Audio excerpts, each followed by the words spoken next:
We've done a number of things, all of course focused around supporting older people to live in their homes, because we have a particular challenge with the remoteness of the island. So one of the projects is focused around social isolation. We started a social prescribing service, and that involves essentially a role for a social navigator, which is a new role supporting people around their social needs, and we did that in a test site in one of our remoter parts of the islands. Some of the other services involve more digital approaches, which Elaine knows more perhaps on those. So there was two sort of work streams. The first one was our Assistive Technology Centre, which was around having a sort of one-stop shop for people to come along and see different bits of technology in situ and how they might work. Just to try and allay some of the fears people had around technology and how complicated it might be. So that ranged from very simple bits of equipment to more sort of high-end robotics.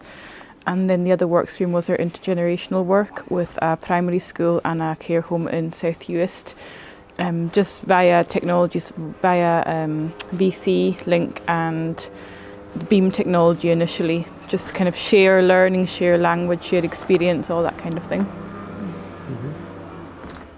And what do you do to take the results further? What's the next step? Well, I think a number of the projects now have kind of led on to other initiatives. So Martin can talk about his social isolation, but for the technology side, our IT colleagues are taking forward some of the more health monitoring systems, which originally was based within the tech centre, but that's one of the projects that's come from it. And I suppose it's just disseminating the results, isn't it? And just continuing with this journey around technology and encouraging people to test things out.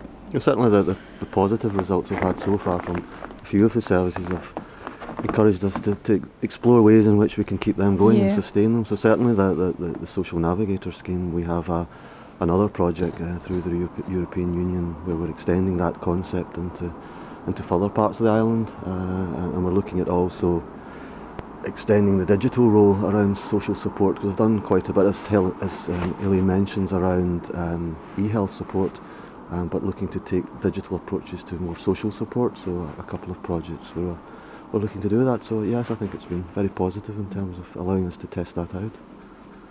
And what would you say are the success factors?